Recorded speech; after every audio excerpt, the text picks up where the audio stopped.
So, Jimmy and Carol, thanks very much. And so what we're doing is, this film, as you know, is about St. John's Park and the people that grew up there and all that kind of thing.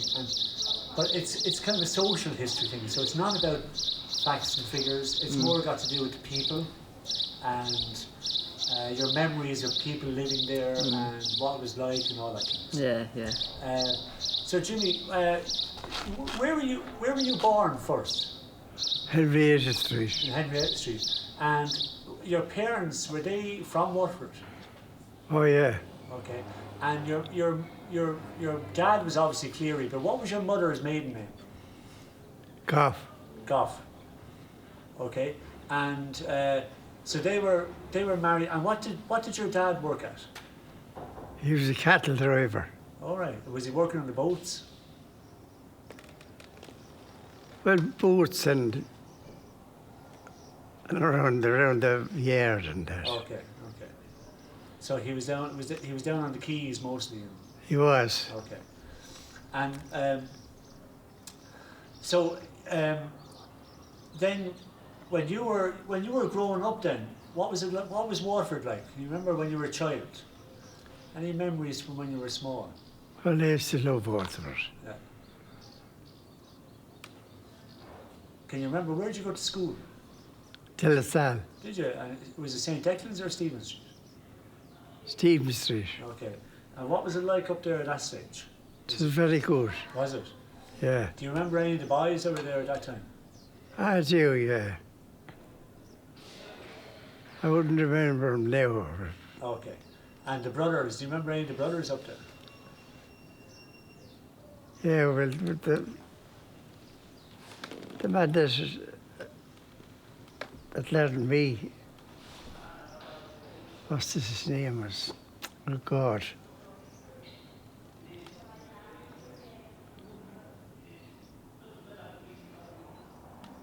Brother. Don't worry about it for the moment, because we can always come back to it. Yeah. But were they okay? I mean, they weren't Yeah. they weren't too tough or anything. No. Okay. And what was your first job, Jimmy? When you were a young fella, did you remember your first job?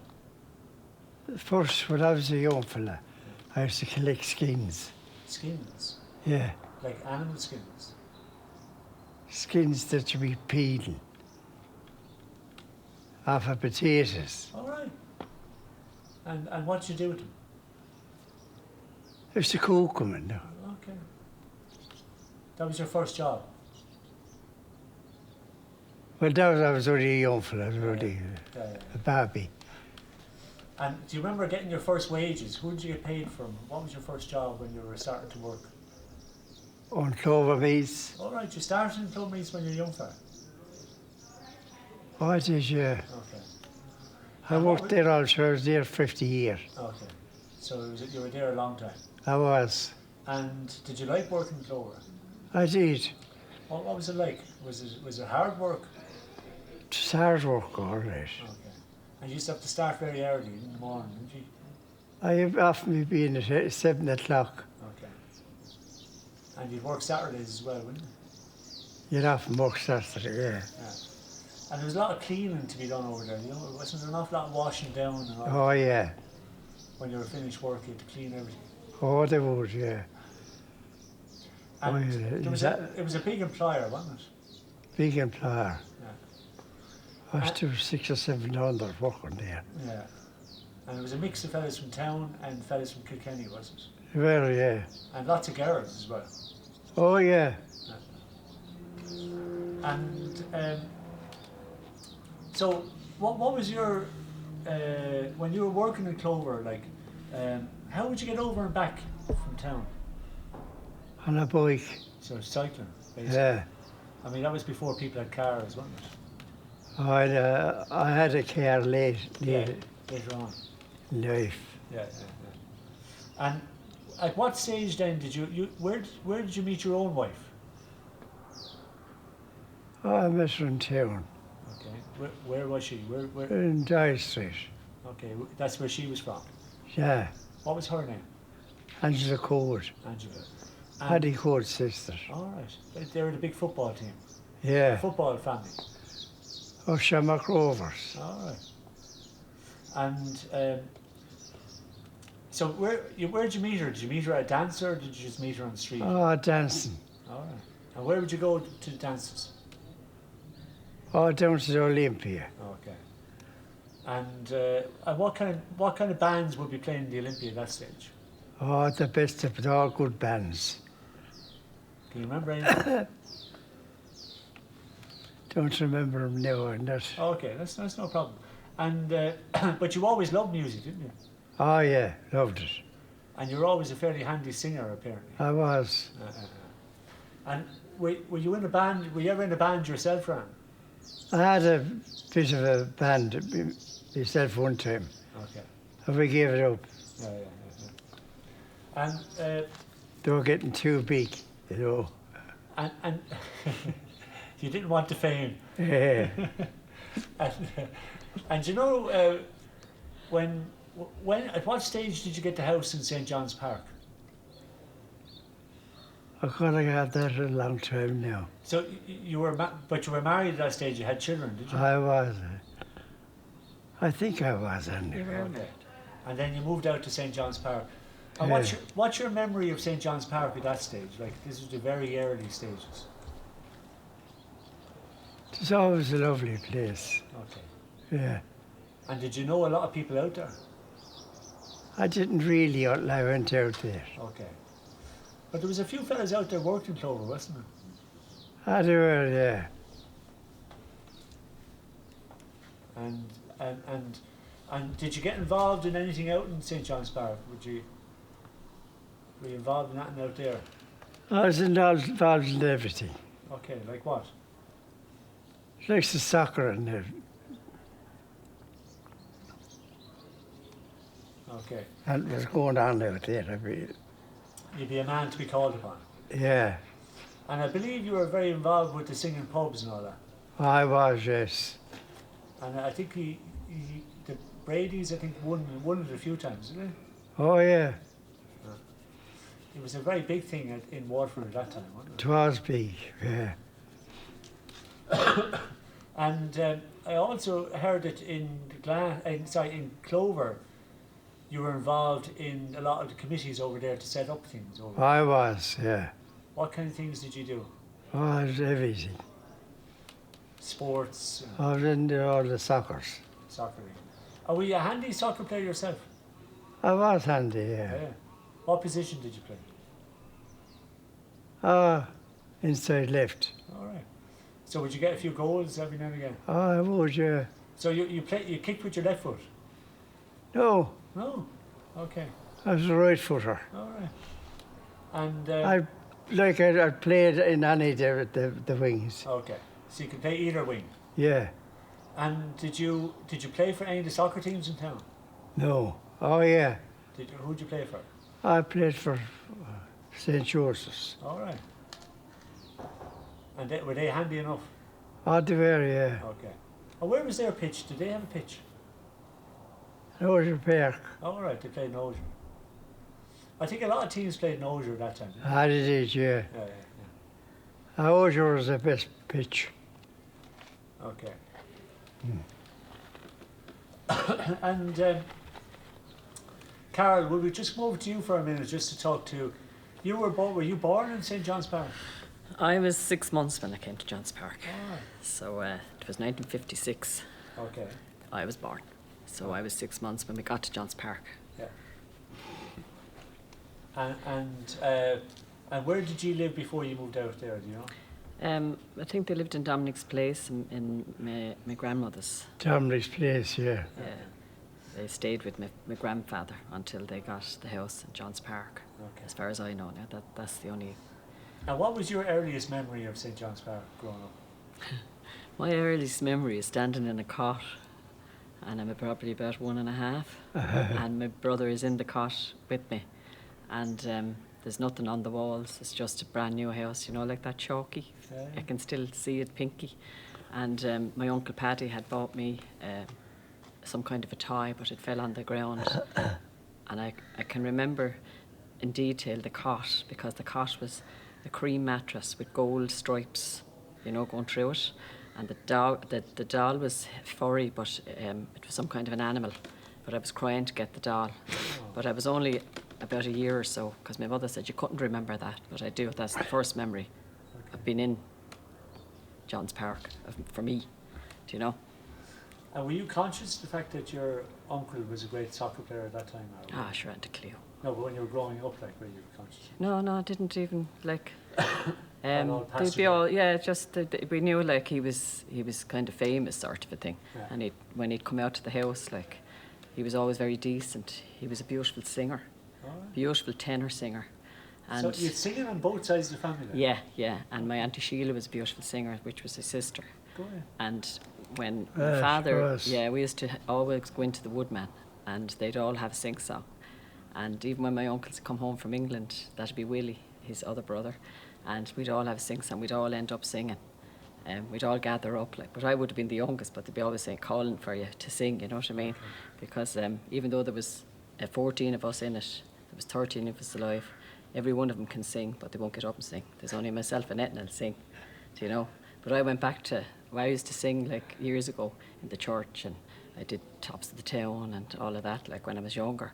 I was Marie in West Side Story for Clover Meets, and it went on to Tangents. Remember that programme used to be on? I don't know whether I'd get it on the archives, but they came over to Clover Meets, and I had a big turban on my head, and the white, and the boots, and they came up on the sausage loft. Your dad would have remembered all that now. And they filmed it all, and I'm wrapping sausages by day, and I'm down in the theatre oil by night, and they put a wig on my head, and I had to have the long hair for Maria. And I can't remember the man's name. He used to do all the what was it, poetry. He came, I don't know where he came from now, but he directed it at that time. He had something to do with it as well, you know, when we were doing the West Side Story part. But that was another part of Clover Meets, and, you know, but we used to have some laugh, like, you know what I mean? But yeah, we're having sausages by day and Star by night. So your dad got you all into Clover? Yes, there was 5 of us at the time in Clover. Okay. And sure, they used to call my father the cat, and we were his kittens. Because every time we'd come in, oh, here's another kitten, you know, and they used to be blackguarding us, you know. And of course he'd have the whip, like, leave them alone. He wouldn't have anyone looking at you know, yourself, like, he'd be very protective. Yeah, very, very now. You wouldn't, there'd be no, like, you know, he had to be strong and harsh, like, so you know. you were a Waterford cat, not a Kilkenny cat. Yeah, he was a Waterford cat, definitely. You know. And so growing up in St. John's Park then, obviously there was loads of children at the same age as you. Oh yeah, growing up. yeah. So what was that like? That was brilliant. We used to have the poles in John's Park. There was 4 poles, and we used to do the swings, you know, with the rope. And myself and poor Helen, as I was talking to you a minute ago, Helen Burke, she was our next door neighbour. She died on the birth of her baby, and we used to swing on the swings. And we wouldn't go over to the other corner because the roaches were over there, and Olive Roach we were terrified of her, because if she caught you, she'd put you on the first swing. But if you went on the first swing, there could be 10 swings after you, and you'd be wrapped around, like, you know. So we were terrified of Olive, so we wouldn't go over there. And she'd be calling you over, like, because it was only all for blackguarding, because we were quiet. But and sometimes the swing would break, and you'd end up on the ground. And I remember one time Mr. Burke coming, "You're not going up on that swing anymore." We used to be just sneaking off, like, doing it, you know. But then we'd be playing beddies, and we'd have the beddy box, and that was just a box, polish box, and we'd put muck in it to make it secure, and we'd write the figures on the ground, and we'd play beddies up and down. It's like a scotch that they call it, hopscotch, is it? Okay. But we called it beddies at the time. And then we had the skates, and we used to come down the hill on the skates. If you got a pair of skates, then you were delighted. Is it roller skates? Roller skates. If you got a pair of skates at Christmas, I mean, you got the whole year out of them skates. If they fell asunder, because my father wasn't much good at putting things together, so he weren't that. We'd be tying them with twine and everything to try and keep them together. But he was too busy learning songs. Is that right? Yeah. But yeah, we used to have some times. I mean, we had nothing, but we were very happy. And you were saying you used to head out to country? We used to go out the country then. My mother would say, go off and don't bring them down on the bells. Now, the bells would have to ring. You know, I couldn't come home unless the bells were ringing at 6 o'clock. Just go out the country, a sliced pan, 2 bottles of water. Sure, the Burkes would come with me, and whoever else, the relatives, they'd be all, some of them June, and we'd all head off and we'd be out there all day, you know, and I'd be telling them the stories about the famine graveyard. It wasn't the famine graveyard now, but I just made it up as I was going along, like.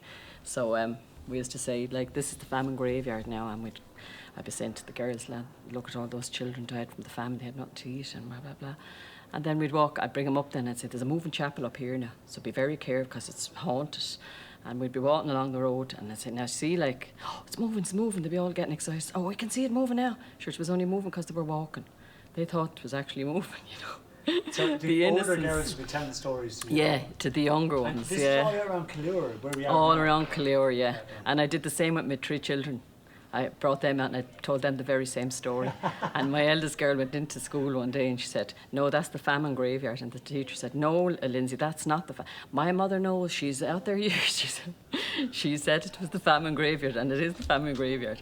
And then my sister's little one, who's 13 now, about 4 years ago, came up to me in the town and she says to me, Carl, she said, have you the key to the famine graveyard?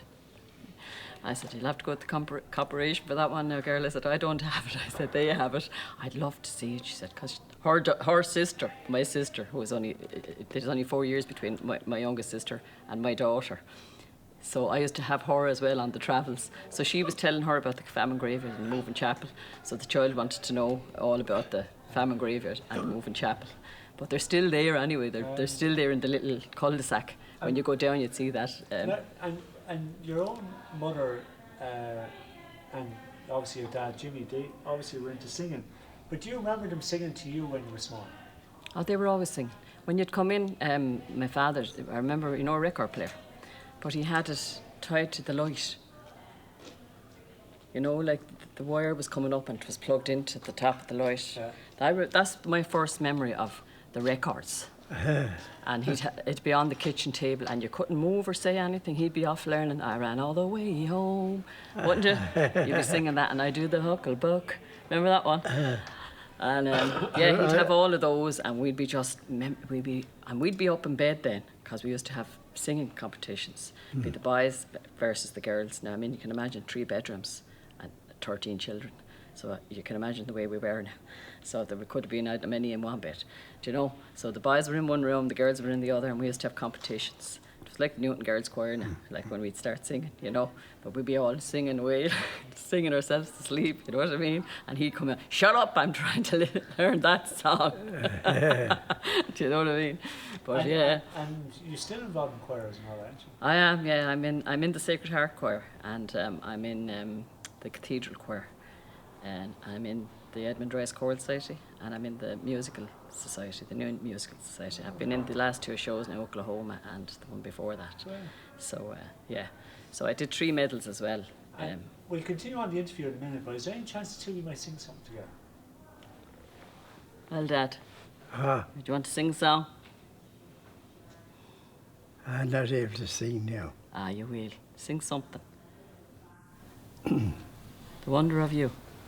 The Wonder of You. Did you ever sing that one? When no one else can understand me, when everything I do is wrong, you give me hope and consolation, you give me strength to carry on, and you're always there to lend a hand in everything I do. That's the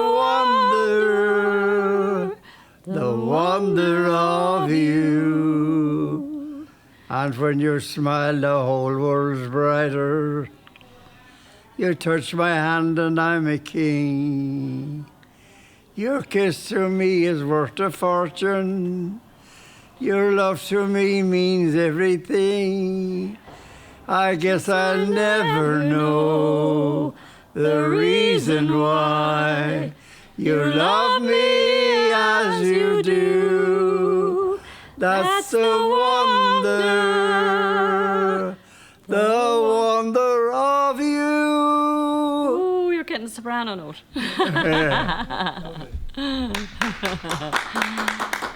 Now you have an applause and all, Jimmy. That was lovely.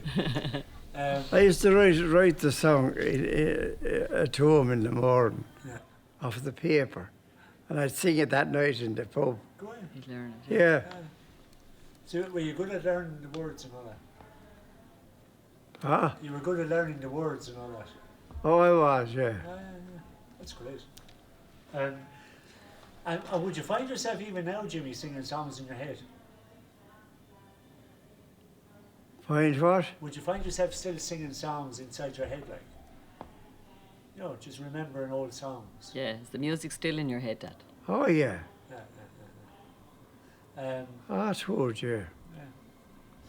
And it's a great one because I think it's a great one for bringing back memories, isn't it? Songs. Ah, yeah. You can hear a song and you can remember exactly something 30 years ago or 40 years ago. Yeah. Carl, just to go back to you, you said that when you were young, you used to go in sometimes into St. Offerings. Oh, yeah. Myself and Helen Burke and Anne Cooley and our Joan, my sister Joan and Annette, a few of us now, we used to go in over the wall. Sure, we thought it was like, Earls, like when we used to pick the blackcurrants. Sure, we thought that was the same. So we got over the wall one day and we were picking the blackcurrants and putting them into a box, thinking we were doing them a favour. We were doing it for nothing because we weren't going to get paid. And the next thing, a fella comes down. He was one of the patients, we didn't know. And he had a pair of Welton boots up to his knees and a big lasso and a hat on his head, and he started banging, "Get out of my garden, get out." Well, you'll never see such a scatter in all your life. We were over the wall like I don't know what. We were running for about 20 minutes before we stopped. We were terrified in case he'd follow us. I'll never forget it. Was so. When you think back on it now, the innocence of us, we hadn't a clue. But were you kind of scared of the place? Yeah, there was there was that air of. I remember one time we were in the square, and whatever way we looked, we were all. My mother go, "Get in, get in, get in! There's someone after escaping," and there was some poor person was at the coming down. Going through all the arches, and there was 3 or 4 nurses and a doctor in line running after him to get. Oh, now look, and we were just like. My mother, get in, get in, get in, you could be caught. They were all terrified, you know what I mean? God help us, the poor people, when you think of it, And Jimmy, do you remember going out, would you go over much to the soccer matches in Kilcoen? Oh, I lived over in Kilcoen. So you remember the great times over there when Waterford had a fantastic team? I do. I wouldn't miss a match. Who was your favourite players? Who were the ones that? The Fitzgeralds. Okay. And they had a connection with Johns Park as well, hadn't they? They had. They were living out in Johns Park. Okay. So there was the Fitzgeralds, and then later on, there was a team that won lots of leagues. One with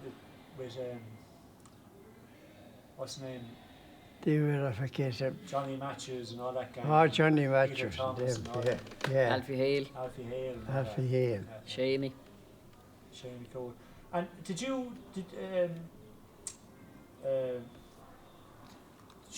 Shamey, did he play for Waterford?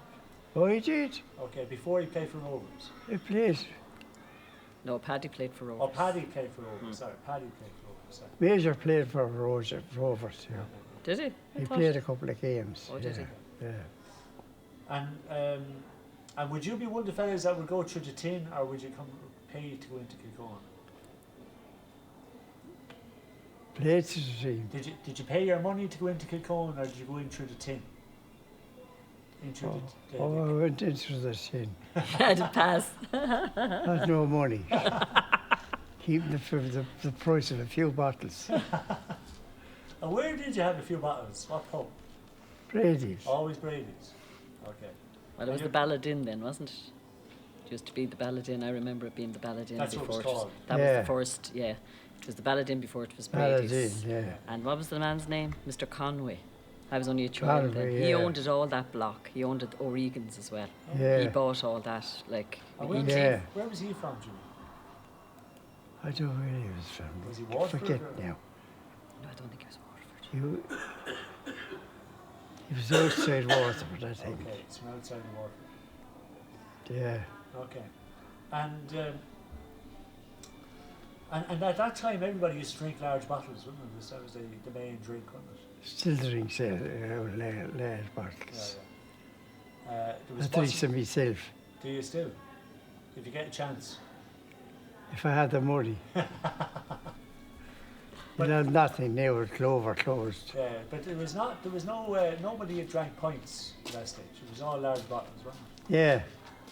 A lot of people drink those. Yeah. And what was your favourite large bottle? Because you know at that time there was loads. There was Sullivan's and there was Kiley's and there was Galway's and there was Yeah. Mary's. Sullivan's. Sullivan's was the main one, wasn't it? Yeah. So, yeah, if you asked for a large bottle, you got Sullivan's. Oh, you would. Yeah. Because you'd be calling that the whole time. And they just handed it out to you. Yeah, exactly. And you had to ask for a Galway's or you had to ask for a Kiley's. Oh, yeah. And would you know the difference between each of them if you taste them? How you would just taste it. Slightly different. Yeah. Okay. You wouldn't like the bottle. Yeah. And what about food? Because I mean, I know obviously in Clover Meats you used to get the meat every week to bring home. You'd get the parcel. Yeah. So the people that worked in Clover Meats did well for a bit of meat at home, didn't they? Oh, yeah. And what would you get in your parcel every week? I get ribs and pork sticks. Roast beef. And would you supply any of the other people around the area, or would it be just for your own family? I'd get a bit for some of my daughters. Yeah. You know. Yeah. It was the best of meat. Oh, you get the best of stuff. Yeah. And do you remember any of the old shops in Waterford way back that were around town? Do I remember 'em? Yeah. What shops? Oh, yeah. What shops would you remember around Waterford? Oh, well. This is often like going to town now. Yeah. Down to Woodworth and all they might be going around to. Yeah. And do you remember any of the old pubs in town? I remember them all. Sure, I often had an old bottle of them all. Yeah. Yeah, Well, sure, a lot of them are gone now, those old pubs, aren't they? they are. They all changed. Oh, they are. And where was the best place in town for sing-songs? That was in Brady's. Okay, back in your own local. Yeah, down the Candy. And the Woodman. The Woodman. Yeah. I ran a lot of things in the Woodman. Yeah. Singing pubs that running for him every year.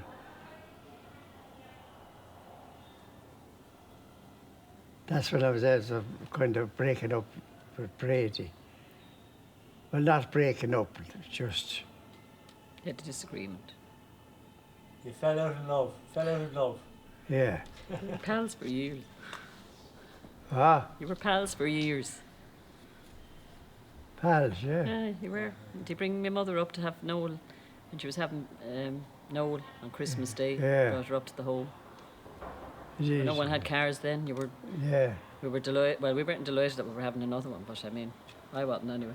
But because I knew it was another one to mind. Oh, he But he did. did. He came out and he brought Mammy up. She had the baby. Remember that? Oh, he did a lot of things. He did, yeah. He did a lot of things for a lot of people in He John's Park. did. Things that no one had know about.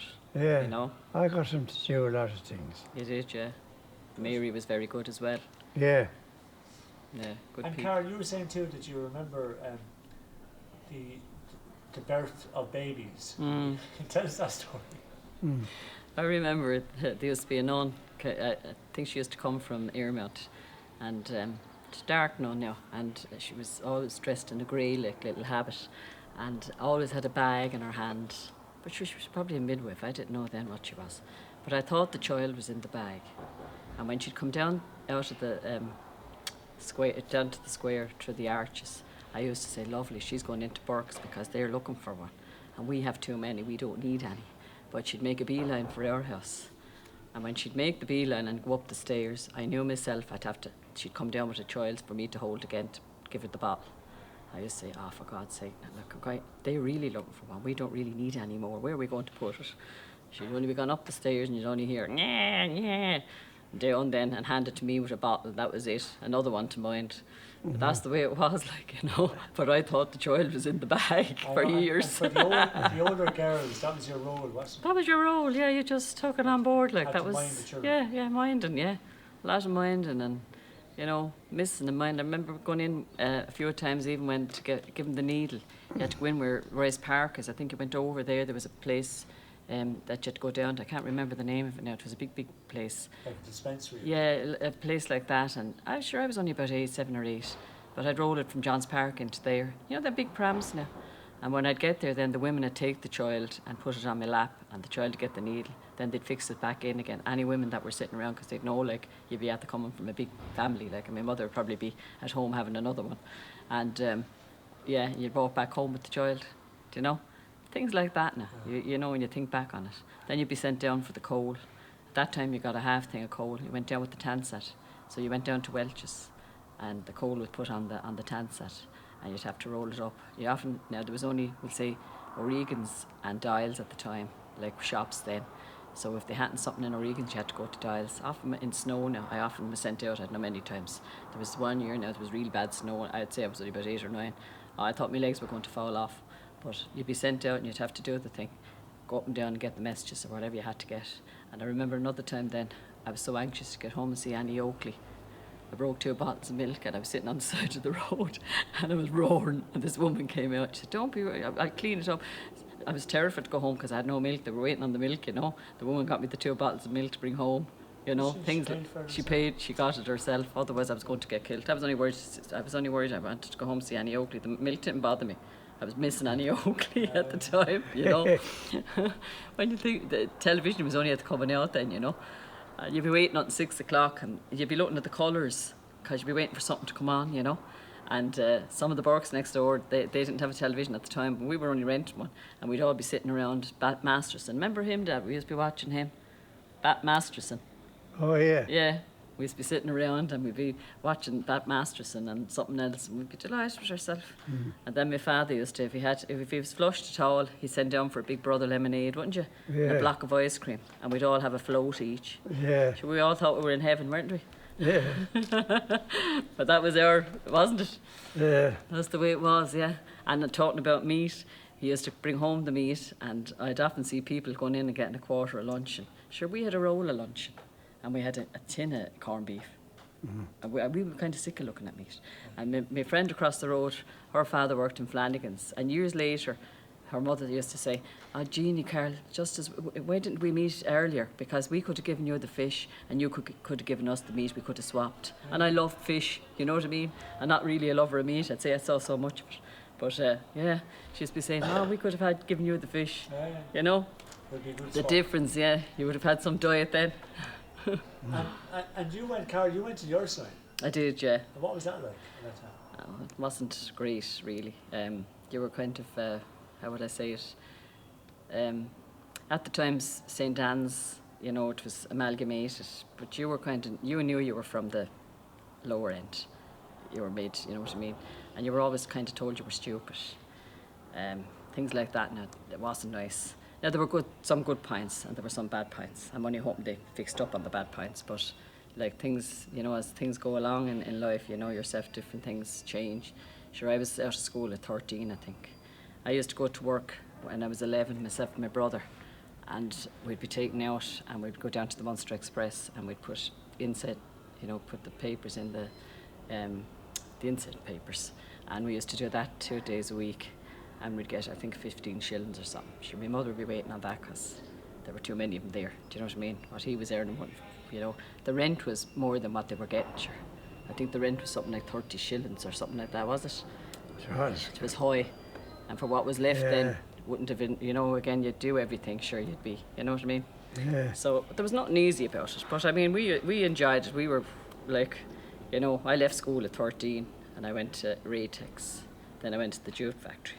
Then I went to Clover Meats, and where did I go then? And you know, you were saying you were in Tops of Town. Was Yeah. that with Raytex? No, that was with Clover Meats. Right. When I went to Clover Meats, Paddy Grant, caught a hold of me then, and we were doing Tops of the Town then. And that was he the Grants from St. John's Park?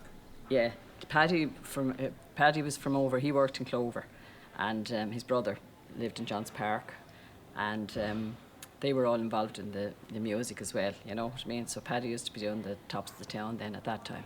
Yeah. So he got me in there, and we used to do all the different things. I was in it for a few years, and then I kind of fell in love and got married, and I kind of left the music aside for a good while because I had 3 children. Then I went back when I was about 40, and I did 3 medals then in the Royal Academy. Now, I don't know how to read music, but I have a very good ear. Yeah. So I did 3 medals, and I got picked for Team Sashira, and I got an award for up there for the highest achiever. But I would have been the older one there, and I was like their grandmother, because you had all children from the age of 5, 6, 7, and there was one little fella who was playing the flute. He was about 16 now, so he went out and he did his bit, and I went out and I did O Mio Babino Caro, and I came in and he just said, "Oh wow, I'm not standing like said you're too good." You know what I mean? But he was only, they were like, you were looking at the generation coming up behind you that were just, you know, fantastic, like kids. But I just always loved the music. All I wanted to do was be on stage. And the Grants as well, they're all singing. They're all singing as well, yeah. They're all, Mary, and they're all very good as well. And the dancing, you know. Mary and Paddy. Yeah, and Michael's involved in a lot of it, and Scott. Yeah, so they would have been in the Tops of the Town with us now, Tony and Scott, and when we were doing it in Clover Meads now, you know, because we were all around the same age group, like. But we had some good times though, you know. It was great. Tops of the Town was great. They were in Clover Meads too. They were, yeah. It was a pity it all finished, like the Tops, you know what I mean? Yeah. Even when you look at it now, and even the Opera Festival. It ruined the whole, didn't it? You know what I mean? We had loads going on, and there don't seem to be as much going on now. They're trying to get it back, aren't they? Yeah. Really. But they were good times, you know. There were good times and bad times. Like now, as they say, things are going this way and that way, aren't they? You know, none of us know what's ahead of us, so we don't. You know, but sure, you have to look at the good and take it, don't you, Dad? So, could we get to 2 of you sing another song before we finish? See, I'm high and he's low. Or maybe Jimmy, you sing a song first, and we get Carolyn sing a song. Yeah, why are you going to sing that?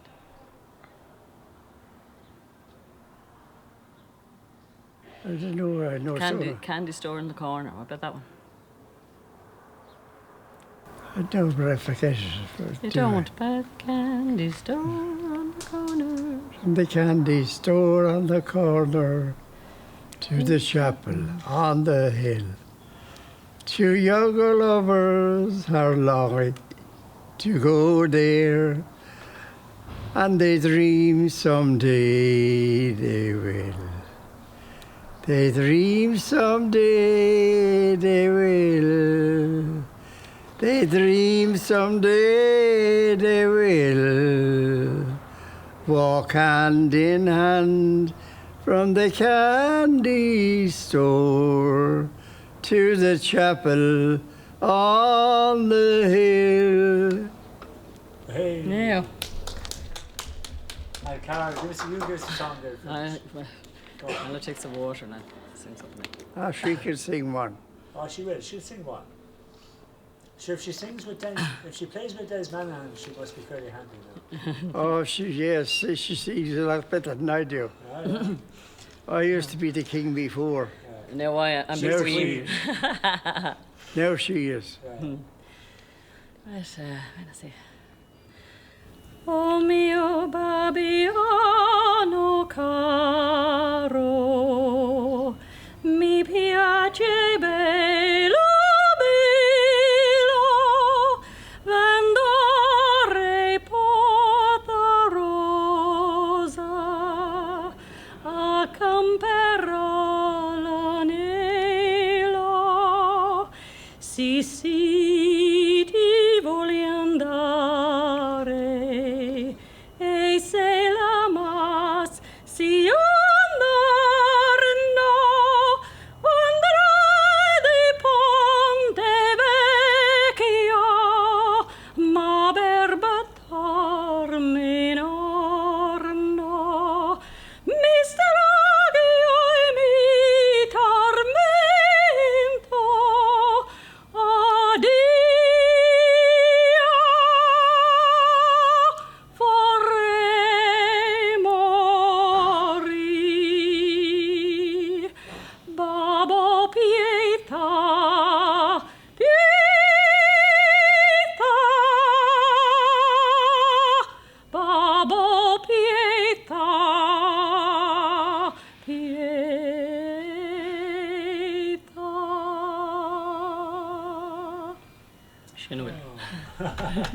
Not put Jimmy asleep.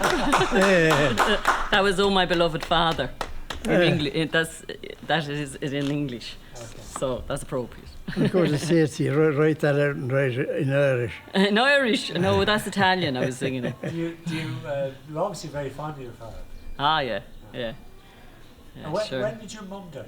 No, my mother is alive. All right. Okay. Yeah. So she's still hailing Oh around. yeah, she's flying around. Okay. Yeah, she's in number 40, Johns Park, Okay. 240. So she'll be out in the afternoon now. So you take turns coming out. Yeah, I come. Usually I come of a Tuesday to sing, and I come of a Saturday. But Etna was supposed to be here this morning, so she's gone away. So she just texts me to say would I come out. So I said I'll do it today. So Great. yeah, so yeah. Well, Jimmy, thanks very much for giving us your time. I'll be good. It's great. It's great to catch up and hear a few stories.